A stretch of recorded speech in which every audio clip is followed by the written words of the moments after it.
Hello friends, welcome to my YouTube channel. आज के video में हम बात करेंगे यहाँ पे जो न्यू नोटिफिकेशन आया है सेंट्रल पावर रिसर्च इंस्टीट्यूट। यहाँ पे एडवर्टाइजमेंट नंबर CPRI 06/2025। यहाँ पे सेंट्रल पावर रिसर्च इंस्टीट्यूट एक एटोनॉमस सोसाइटी है जो जिसके अंडर में आता है ministry of power engagement in research and development in the field of generation, transmission, distribution and operation of electricity supply system में। जो यहाँ पे CPRI इनवाइट करता है ऑनलाइन एप्लीकेशन जो eligible Indian national law for filling up vacancy यहाँ पे नीचे दिया हुआ है। अलग अलग यहाँ पे कैटेगरी कास्ट हिसाब से यहाँ पे आपको वैकेंसी देखने को मिलेगा। टोटल वैकेंसी यहाँ पे 44 है। इसके बाद यहाँ पे आपको एजुकेशन क्वालिफिकेशन सब में आपको दिया हुआ है। जैसे कि एग्जांपल सीरियल नंबर 1 में यहाँ पे नेम ऑफ द पोस्ट दिया हुआ है scientific assistant. Tentative number of post 4 रहेगा। यहाँ पे essential education qualification first class BSc in chemistry from recognised university with 5 year experience होना चाहिए। यहाँ पे एज लिमिट 35। इंजीनियरिंग असिस्टेंट यहाँ पे इलेक्ट्रिकल में 4, सिविल में 4 है। फर्स्ट क्लास होना चाहिए। First class 3 year diploma in engineering, technical in electrical, civil with 5 year of experience in relative field 35। और अपर लिमिट यहाँ पे आपका 35 होना चाहिए। टेक्निकल ग्रेड 1 में ITI trade certificate in electrical 28 post है। 28 यहाँ पे आपका जैसे कि एज लिमिट है। यहाँ पे junior Hindi translator a degree of recognise university with Hindi and English as elective subject आपका होना चाहिए। 30 यहाँ पे एज लिमिट है। असिस्टेंट ग्रेड 2 में यहाँ पे दिया है first class BA BSc BCom BBA BBM और BSc BCA degree from recognise university and minimum grade भी इन बेसिक कंप्यूटर कोर्स आपके पास होना चाहिए conducted by the national institute of electronic and information technology age on closing date of requirement application. Upper age limit 30। Assistant librarian यहाँ पे university degree होना चाहिए with diploma in library science में। Upper age limit 30 यहाँ पे दिया हुआ है। आपका एज यहाँ पे 25 मई 2025 को काउंट होके आएगा। इसके बाद यहाँ पे आपको पे स्ट्रक्चर एंड सिलेक्शन प्रोसीजर कैसा रहेगा ये सब दिया हुआ है। इसके बाद यहाँ पे आपको जनरल टर्म एंड कंडीशन है, ये आप एक बार देख लेना। आपका जैसे कि only Indian national who have attend the age 18 year and above, जो एलिजिबल डेट मैंने आपको बताया वही एलिजिबल रहेंगे। इसके बाद इसका ऑफिशियल वेबसाइट है, मैं आपको डिस्क्रिप्शन में ही प्रोवाइड कर दूंगा। और यहाँ पे registration and submission on online application कैसा रहेगा, क्या क्या फिलअप करना रहेगा, ये सब दिया हुआ है। जो भी मेन इन्फॉर्मेशन है मैंने आपको बता दिया है। और अगर आपको कुछ भी डाउट आता है, कुछ भी दिक्कत आता है, आप जैसे कि डिस्क्रिप्शन में इसका लिंक मैं प्रोवाइड कर दूंगा, आप वहाँ पे PDF डाउनलोड करके आप देख सकते हो। और फॉर्म अप्लाई लिंक भी डिस्क्रिप्शन में ही आपको मैं प्रोवाइड कर दूंगा। अगर आपको ये वीडियो अच्छा लगा तो लाइक शेयर सब्सक्राइब करिए, चैनल को फॉलो करिए। और भी नेक्स्ट वैकेंसी नेक्स्ट अपडेट के लिए धन्यवाद। जैसे यहाँ पे आप लिंक पे क्लिक करेंगे, फॉर्म अप्लाई लिंक मैंने डिस्क्रिप्शन में प्रोवाइड किया हुआ है।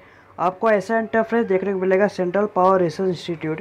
इसके बाद नीचे आने के बाद यहाँ पे आपको स्टार्टिंग डेट 5 मई 2025 और क्लोजिंग डेट 25 मई 2025 का आपको देखने को मिलेगा।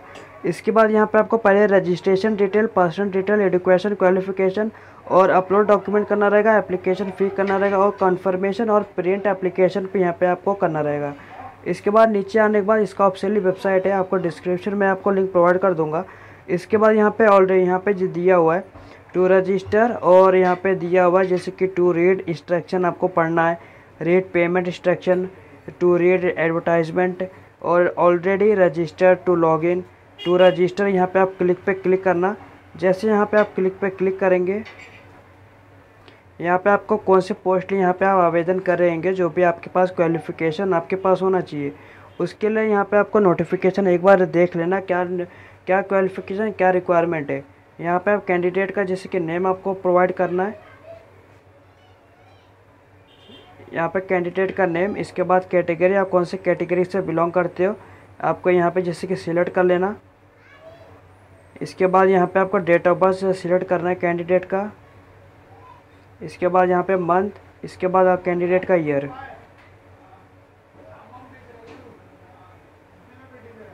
सिलेक्ट करने के बाद यहाँ पे आपका एज काउंट होके आ जाएगा। इसके बाद यहाँ पे आपका मोबाइल नंबर और ईमेल आईडी फिलअप करना है। यहाँ पे जनरेट ओटीपी पे क्लिक करना रहेगा और यहाँ पे जैसे कि ईमेल आईडी और ओटीपी और मोबाइल नंबर जो भी ओटीपी आया रहेगा ये फिलअप कर देना। फिलअप करने के बाद यहाँ पे आपको पासवर्ड आपको 8 डिजिट का बना लेना है। आपको किस तरह का बनाने का, जैसे कि बड़ा है, छोटा है, नंबर और @ यही 4 सिंबल मिला के आपको 8 डिजिट का पासवर्ड बना लेना है। और यहाँ पे आपको देखना रहेगा तो इस पर क्लिक करना और यहाँ पे आपको री एंटर पासवर्ड यहाँ पे आपको करना रहेगा। इसके बाद यहाँ पे जो भी पासवर्ड यहाँ पे फिलअप किया रहेगा यहाँ पे भी आपको लिखना रहेगा। इसके बाद यहाँ पे आपको कंटिन्यू पे क्लिक करना। इसके बाद यहाँ पे आप ओटीपी जब आपका वेरीफाई हो जाएगा यहाँ पे आप वेरीफाई ओटीपी पे क्लिक करना। यहाँ पे आपका सक्सेसफुल लिख के आएगा। इसके बाद यहाँ पे पासवर्ड एंटर पासवर्ड फिल डाल के री एंटर पासवर्ड करना। इसके बाद कंटिन्यू पे क्लिक करना। इसके बाद यहाँ पे आपका इस प्रकार का ऐसा आ जाएगा इंटरफेस। यहाँ पे आपका जूनियर हिंदी ट्रांसलेटर जो भी आप आवेदन करे होंगे यहाँ पे आपका लिख के आ जाएगा। इसके बाद यहाँ पे आपको पर्सनल डिटेल पे क्लिक करना रहेगा। पर्सनल डिटेल पे जैसे आप क्लिक करेंगे नीचे आने के बाद यहाँ पे आपको फादर नेम यहाँ पे आपको देना रहेगा, मदर नेम आप दे देना। यहाँ पे आप आधार कार्ड नंबर दे देना। इसके बाद यहाँ पे अपना जेंडर सिलेक्ट करना। इसके बाद यहाँ पे अगर आप PWD कैंडिडेट रहेंगे तो यस पे क्लिक करना, नहीं तो यहाँ पे नो पे क्लिक करना। इसके बाद अगर आप एक्स सर्विसमैन रहेंगे तो यहाँ पे यस पे क्लिक करके यहाँ पे आप जैसे कि डिटेल फिलअप कर देना, कभी से और कभी तक यहाँ पे आप थे। इसी CPR एम्प्लॉय डिपार्टमेंट अगर आप एक्स सर्विसमैन रहे होंगे तो यहाँ पे आप देने के बाद अगर आप नहीं है तो यहाँ पे नो पे क्लिक करना। CPR एम्प्लॉय डिपार्टमेंटल कैंडिडेट अगर आप रहेंगे तो यस पे क्लिक करना और यहाँ पे अगर आप नहीं है तो यहाँ पे नो पे क्लिक करना।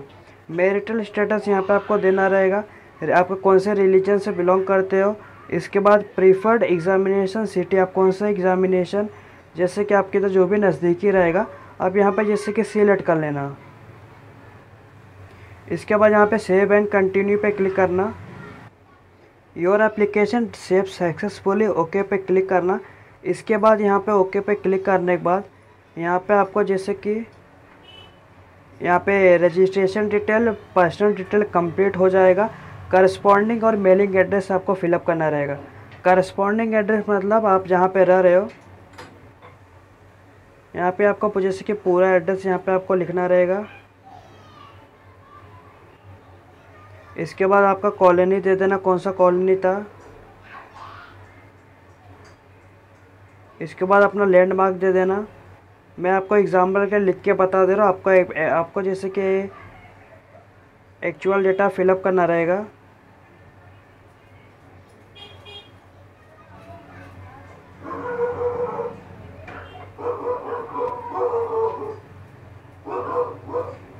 इसके बाद यहाँ पे आपको स्टेट नेम, आप कौन से स्टेट से बिलोंग करते हो ये आपको लिखना रहेगा। इसके बाद यहाँ पे आपको जैसे कि डिस्ट्रिक्ट चूज़ करना रहेगा। इसके बाद यहाँ पे टाउन चूज़ करना रहेगा, सिटी टाउन जो भी यहाँ पे आपका दिया रहेगा यहाँ पे आप चूज़ कर लेना। नियरेस्ट पोस्ट ऑफिस कौन सा रहेगा आप जैसे कि वो सिलेक्ट करना। इसके बाद यहाँ पे पिन कोड दे देना। पिन कोड देने के बाद यहाँ पे आपको करस्पॉन्डिंग एड्रेस आपका फिलअप हो चुका है। अगर परमानेंट एड्रेस दोनों अलग अलग रहेगा दोनों अलग अलग फिलअप करना। अगर दोनों सेम रहेगा तो इस पर टिक करना। परमानेंट एड्रेस मतलब जो आपका परमानेंट एड्रेस रहेगा जो आपके आधार कार्ड पे रहेगा वो वाला आपका ऑटोमेटिक यहाँ पे डेटा फिल हो जाएगा। इसके बाद यहाँ पे सेव एंड कंटिन्यू पे क्लिक करना। योर एप्लीकेशन सेव सक्सेसफुली हो जाएगा। इसके बाद यहाँ पे आपको क्वालिफ़िकेशन यहाँ पे आपको जैसे कि अपलोड करना रहेगा। एजुकेशन क्वालिफ़िकेशन यहाँ पे आपका जैसे कि पहले 10th आपका 10th में बोर्ड कौन सा था वो सिलेक्ट करना। इसके बाद यहाँ पे आपका ईयर ऑफ पासिंग कभी हुआ था वो सिलेक्ट करना। इसके बाद यहाँ पे परसेंटेज आप दे देना, कितना परसेंटेज आपको आया था। इसके बाद आपका डिवीज़न क्या था, first class, second division, third division जो भी आपका रहेगा। इसके बाद यहाँ पे 12th और डिप्लोमा यहाँ पे आपको देना रहेगा, आपने क्या किया, आपका स्ट्रीम कौन सा था। आप यहाँ पे दे देना। ध्यान रखना जो भी आप जिस फॉर्म के लिए आप फिलअप करे होंगे वहाँ पे आपको वो क्वालिफ़िकेशन रिक्वायरमेंट है। इसके लिए आपको एक बार नोटिफिकेशन देख लेना है। आपका बोर्ड कौन सा था वो ये सिलेक्ट करना। आपका ईयर ऑफ पासिंग आपका दे देना कभी था। इसके बाद आपका परसेंटेज दे देना।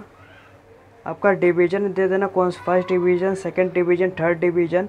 इसके बाद अपना डिप्लोमा अगर आप रहेगा जैसे कि दे सकते हो। डिप्लोमा हो गया, आपका स्ट्रीम कौन सा था, बोर्ड यूनिवर्सिटी कौन सा था, passing year, percentage division. Graduation आपका कौन सा था यहाँ पे आपको दे देना है। इसके बाद यहाँ पे आपको जैसे कि स्ट्रीम आपको यहाँ पे हिंदी इंग्लिश ये मतलब आप कंपलसरी रहना चाहिए। आपका यूनिवर्सिटी कौन सा था ये आपको ये दे देना। इसके बाद ईयर ऑफ पासिंग आपका दे देना रहेगा।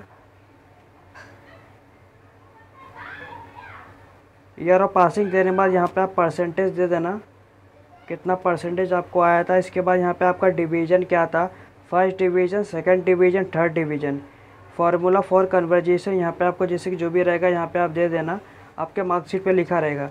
अगर आपका पोस्ट ग्रेजुएशन हुआ रहेगा तो ये सब भी आप इंफॉर्मेशन फिलअप कर सकते हो, और एडिशनल क्वालिफिकेशन रहेगा तो ये सब भी आप फिलअप कर सकते हो। एक्सपीरियंस रहेगा तो यहाँ पे जैसे कि यहाँ पे सीरियल नंबर 1 आ जाएगा, कंपनी नेम, जॉइनिंग डेट कभी ज्वाइन किए थे, एंड डेट कभी था, आपका पे स्केल क्या है, बेसिक पे क्या है, एनुअल यहाँ पे CTC क्या है, टोटल है, यहाँ पे आपका एक्सपीरियंस आ जाएगा। इसके बाद यहाँ पे सेव एंड कंटिन्यू पे क्लिक करना, आपका एप्लीकेशन सेव सक्सेसफुली हो जाएगा। इसके बाद यहाँ पे आपका जैसे कि एजुकेशन क्वालिफिकेशन सेव हो जाएगा। इसके बाद यहाँ पे फ़ोटोग्राफ और सिग्नेचर एंड डॉक्यूमेंट यहाँ पे अपलोड करना रहेगा। Upload scanned photo and signature image upload ये करना रहेगा JPG के फॉर्म में। साइज़ इसका रहेगा मिनिमम आपका 30 KB और मैक्सिमम 100 KB के बीच में यहाँ पे आपको अपलोड करना रहेगा। आप इसे अपलोड कर देना, कैंडिडेट का फ़ोटो और सिग्नेचर। यहाँ पे जैसे फ़ोटो अपलोड हो जाएगा यहाँ पे आपका आ जाएगा। इसी तरह यहाँ पे आपको 30 KB से 100 KB के बीच में आपको सिग्नेचर अपलोड करना रहेगा। अपलोड करने के बाद यहाँ पे आपका ऐसा आ जाएगा। इसके बाद यहाँ पे अपलोड करना रहेगा, आपको अपलोड करना रहेगा जैसे कि डॉक्यूमेंट PDF के फॉर्म में। साइज़ इसका 100 KB से 1 MB के बीच में। यहाँ पे आपका जैसे कि 10th का डॉक्यूमेंट आपको अपलोड करना रहेगा। File format will be PDF को नहीं लाएगा। और 12th आपने किया था या डिप्लोमा जो भी यहाँ पे आपके पास है आपको यहाँ पे अपलोड करना रहेगा। यहाँ पे ग्रेजुएशन के आपको जैसे कि जो भी आपका रहेगा क्वालिफिकेशन यहाँ पे आपको अपलोड करना रहेगा। इसके बाद एक्सपीरियंस अगर आप रहेगा तो जैसे कि अपलोड कर सकते हो। यहाँ पे आपका सब अपलोड हो जाएगा तो अपलोड जो भी यहाँ पे आप किए रहेंगे। इसके बाद have you applied for any other post, कोई और पोस्ट लिए आप अप्लाई किए रहेंगे, एम्प्लॉयमेंट एग्जामिनेशन एल्सवेयर तो यस पे क्लिक करना, नहीं तो यहाँ पे नो पे क्लिक करना। Have you executed any bond to present employer, bond आपने जैसे कि साइन किए रहेंगे तो यस पे क्लिक करना, नहीं तो यहाँ पे नो पे क्लिक करना। Have you ever been convict by any court of law, detained in police custody, police custody में आप हुए रहेंगे और आपके ऊपर कोई भी क्रिमिनल केस आपके ऊपर चालू रहेंगे तो यहाँ पे आपको यस पे क्लिक करना है, और नहीं है तो यहाँ पे नो पे क्लिक करना है। इसके बाद are you an government service such as central state government, अगर आप रहेंगे तो यस पे क्लिक करना, नहीं तो यहाँ पे नो पे क्लिक करना। इसके बाद यहाँ पे आपको आई डिक्लेयर, ये डिक्लेयर है मतलब ये डिक्लेरेशन, यहाँ पे आपको क्लिक करना है। इसके बाद यहाँ पे आपको कंटिन्यू पे क्लिक करना है। Your application save successfully, please make a payment to complete application form, आपको पेमेंट करना रहेगा कंप्लीट रजिस्ट्रेशन फॉर्म हो। आपका registration detail, personal detail, education detail, upload document यहाँ पे आपका हो जाएगा कंप्लीट। इसके बाद आपका एप्लीकेशन यहाँ पे फी पेमेंट करना रहेगा, पे ऑनलाइन पे क्लिक करना, और आपका जैसे कि पेमेंट के गेटवे पे आ जाओगे। UPI द्वारा internet banking, debit card, credit card आसानी से आप पेमेंट कर सकते हो। पेमेंट करने के बाद यहाँ पे आपको प्रीव्यू एप्लीकेशन फॉर्म पे क्लिक करना, और इसे आप जैसे कि ओके पे क्लिक करना, और फिर उसके बाद डाउनलोड पे क्लिक करना। डाउनलोड पे क्लिक करने के बाद आपका जैसे कि फॉर्म कंप्लीट हो जाएगा। कंफर्मेशन करना, प्रिंट एप्लीकेशन निकाल लेना। जब आप पेमेंट करते हो तभी यहाँ पे उसके बाद यहाँ पे कंफर्मेशन करना, प्रिंट एप्लीकेशन पे क्लिक करना, तभी यहाँ पे आपका फॉर्म कंप्लीट होएगा। और इसी तरह मैंने आपको यहाँ पे जैसे कि कंप्लीट हो जाएगा आपका फॉर्म। इसी तरह मैंने आपको बता दिया कैसे आपको step by step form fill up कर सकते हैं सेंट्रल पावर रिसर्च इंस्टीट्यूट के। और अगर आपको कुछ भी डाउट आता है, कुछ भी दिक्कत आता है, कमेंट में पूछ लेना। Within a few hour मैं आपको पूरी कोशिश करूँगा रिप्लाई करने की। अगर आपको ये वीडियो जैसे कि हेल्पफुल लगा हो तो जैसे कि और ये चैनल को सब्सक्राइब करना। और जैसे कि बेल आइकन को दबा देना और भी नेक्स्ट अपडेट के जानकारी के लिए धन्यवाद।